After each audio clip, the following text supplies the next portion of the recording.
And then with that, we move on to the third thing Jesus said, and that is fasting. Now, a lot of us are familiar with fasting, and I tell you, I'm a lot more familiar with it now after I've taken the time to study it.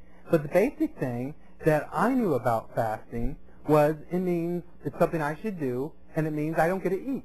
That was the main concept of fasting. If I fast, I don't get to eat. That's what I knew about fasting, and I knew that there was an importance to it, but before I studied, that was the main thing I knew, is fasting meant I didn't get to eat food. And but something I found, a verse that I think really kind of explains what fasting does, the importance of fasting, is in Matthew 9:14 to 15, and this comes to a time when the disciples of John came to Jesus. And so Matthew 9:14 to 15. Then the disciples of John came to him, saying, "Why do we and the Pharisees fast often, but your disciples do not fast?" And Jesus said to them, "Can the friends of the bridegroom mourn as long as the bridegroom is with them? But the days will come when the bridegroom will be taken away from them, and then they will fast." So from here, what I see is he's saying it's mourning, it's seeking after God. It's when you don't feel that closeness with Him. It's a desiring. So fasting is seeking after God. And now, oh yes, and then another, I wanted to go ahead and read Luke 5:33 to 35. Now this is Luke's version of the story, and I'll explain why I'm reading both versions in a second. But if we read that, it says, Luke 5:33 to 35. Then they said to him, "Why do the disciples of John fast often and make prayers, and likewise those of the Pharisees, but yours eat and drink?" And he said to them, "Can you make the friends of the bridegroom fast while the bridegroom is with them? But the days will come when the bridegroom will be taken away from them, then they will fast in those days." Now this is basically the same thing, but if you look, the difference is they add in here that they didn't pray. So they weren't praying and they weren't fasting, and those are the two things that Jesus tells them to do. So you may say, well, why would he be telling them to do this? This makes sense. They weren't praying and fasting because that's something they weren't to do. Well, if we look and realize in Matthew 17, Jesus had just returned. He went to the mountain. I'm sure a lot of you know the story. He went onto the mountain. He was transfigured by light, and he talked to Moses and Elijah. So he had been away. He was just returning to the disciples. And in this verse that we just read, he said that when he was away from them, they were to pray and fast. And then soon after this, if you read farther in Matthew, past Matthew 17, you'll realize that soon after that, Jesus started preaching about the crucifixion. He started preaching about the time he told them that he said there would come a time where the bridegroom will be taken away. He started preaching about that time, so he knew that was coming. And so I see it as, if you think about it, the disciples were probably around when this was said, and they knew that there was going to come a time when they prayed and they fast. But they were so used to having physical contact with Jesus, touching him, and he was right there. And so they could probably just walk up to someone, "Bam, you're healed. You're healed." It was they had the battery right with them. They had physical contact with Jesus. And then when he went away, the words he said didn't ring in their ears. They didn't remember the praying and the fasting. And so I think what this was is he was saying, it's coming. I told you that there would be a time when you would pray and you'd fast. The time is near. So soon after that, he preached about the time when he would be away. He started preaching about the crucifixion. So he said that time is near. Now start praying, start fasting, start seeking after me. I don't have it with me, but when I was thinking of this, I thought of my TV changer. And the reason I thought of my TV changer is I like my TV changer. I take it, I point it at the TV, it turns it on, it turns the channel, it turns the volume, it mutes it. Sometimes it even shows me what's coming on next. I like my TV changer. But the thing is, if I take the battery out of my TV changer, it won't do anything for me. When I take the power source out of the changer, it does nothing for me. It is only when I put the battery in there, then it works. And I think that's what God was saying to the disciples. I am the battery. I am the power. It is not you that are saving these people or healing the people. It is your connection with me. And there's going to come a time where you're going to have to search for me. You're going to have to fast to connect with me, because I'm going to be away. You're going to have to search, put in the effort, and that's prayer and fasting. And that's what I think he was showing. He was giving them a sign of praying and fasting.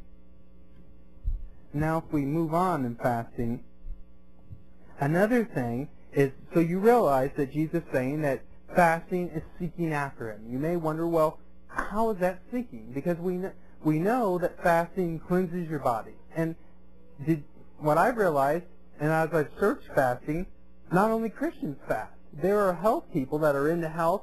They fast because they see there are physical benefits to fasting. It cleanses your system. It makes you feel a little better. There are physical things of fasting.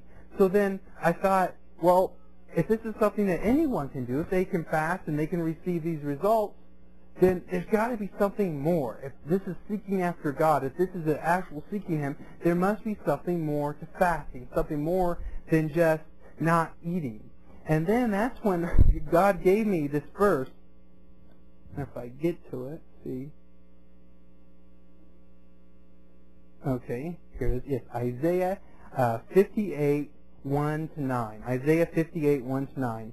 And I look at, when I study a verse, I normally look at I love this website called Bible Gateway. It has a bunch of different versions of the Bible. When I study, I normally don't just study one version. I study as many versions as I can. I look at all these and what it says and trying to really understand it. And one of the versions, it put a title above this in Isaiah 58, 1-9, and it titled this part of Isaiah, True Fasting. It called it True Fasting, and when I saw that title, I thought, okay, this is what God's showing me. This is what I'm looking for, and I'm going to read that to you. And it's Isaiah 58, 1-9. I cry loudly, do not hold back. Raise your voice like a trumpet, and declare to my people their transgressions, and to the house of Jacob their sins. Yet they seek me day by day, and delight to know my ways, as a nation that has done righteousness, and has not forsaken the ordinances of their God. They ask me for just decisions.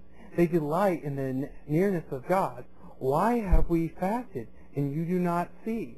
Why have we humbled ourselves, and you do not notice? Behold, on the day of your fast, you'll find your desire. You find your desire, and drive hard all your workers. Behold, you fast for contention and strife, and to strike with a wicked fist. You do not fast like you do today to make your voice heard on high. Is it a fast like this which I choose, a day for a man to humble himself? Is it for bowing one's head like a reed, and for spreading out sackcloth and ashes as a bed? Will you call this a fast, even an acceptable day to the Lord? Is this not the fast which I choose, to loosen the bonds of wickedness, to undo the bands of the yoke, and to let the oppressed go free, and break every yoke? Is it not to divide your bread with the hungry, and bring the homeless poor into your house? When you see the naked, to cover him, and not to hide yourself from your own flesh? Then your light will break out like the dawn, and your recovery will speedily spring forth, and your righteousness will go before you. The glory of the Lord will be your rear guard. Then you will call, and the Lord will answer you. You will cry, and he will say, Here I am. If you remove the yoke from your midst, the pointing of the finger, and the speaking wickedness. Now, when I read this, it really hit me. And one thing, and I've shared this with Matt, is when I read this, because I've learned so much from studying and to prepare this. God has taught me so much. When I read this, I realized fasting is a lot more than not eating. That's what I saw. But it's a lot more than not eating. Because he's saying what they were doing. Now, this is in Isaiah. This is a time when Israel had gone away from God, and they were trying to come back to him. So they were doing the physical signs. They were putting ashes on their heads. They were wailing out. They were acting, like I said, acting as a nation that had not sinned. They were acting like someone who was truly seeking the Lord. They were doing all these actions. But he said, is this what I call a fast for you just to do these physical signs. He says no, because he says you're still having contention, you're still having anger. The reason you're wanting to do this is you're wanting a physical sign. And that's like us fasting, because sometimes when we get in problems or we need help, we see in the Bible it says to fast. So we fast because we want to fast because we want an answer. We want something to happen. We want God. We want to strike with a mighty hand. That's why we fast. And he says that's not a fast. He says the fast I've called you to do is to show love, to let loose of anger. So really, instead of just, you're also to fast your body. Instead of just cleansing your body, it's cleansing your soul. It's cleansing your spirit. It's letting go of anger. It's letting go of hate. It's maybe, for me, it was not watching TV on the days I fast. It was letting go of these things that I had in my mind and my soul. It was seeking if I had any anger, any greed, anything that I had in my mind, in my body that God did not want. So it's not just fasting our bodies. It's letting go of the emotional things we have. It's purifying all of our body, mind, and soul. It's a complete cleanse. And when I was thinking of this, I thought of another illustration, another thought.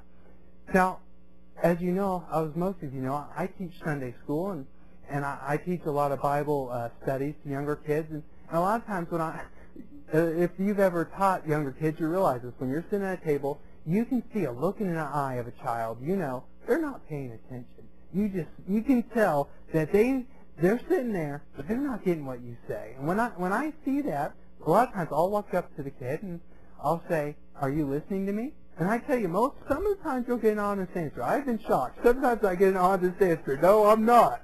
But most of the times they'll look at me and they'll say, "Oh yeah, I'm listening." And so then I'll ask the famous question. A lot of people will probably ask, "What did I say?" And when I say that, their face goes like that, and I know, and they know I got it. And it's the same thing with us. That's what I think God is saying is here, is I've got your body. Your body is sitting down. It's doing all the things I want. It's fasting. But I don't have your mind. Your mind is not releasing. You're holding your mind. You're keeping these things. You're keeping anger. You're keeping something in you. He says, I don't just want your body when you fast. I don't just want the physical signs of you sitting in the chair and you looking and you pretending while you're really twiddling your thumbs. I want full focus. I want you to release everything to me. And that's fast. I tell you, that's a hard fast, but that's a more rewarding fast. And I tell you, letting go of the food and just releasing that from your body, adding not watching TV and things like that, that adds to it. That makes it, for me, that makes it a little bit easier. Turning on my Bible or praying, that actually makes it just easier to let everything go. Instead of just letting part of it go, just giving half of your mind, because then you got other half thinking about this. If you're going to be doing one, if you're giving your body, if you want to get the full experience, you sit in your chair, not just sit in the chair, you pay attention. You look, you give it all, and I tell you, and that's when God says here, he says, that's a fast. He says, when you do that, I will listen. I will answer. I will hear you. When you give me a true fast, when you're not just saying, hey, I want to be able to do this, I want to strike with the fist, you know, that's why I'm fasting. When you truly do a true fast, listening to God, then he will hear you. And he will answer you.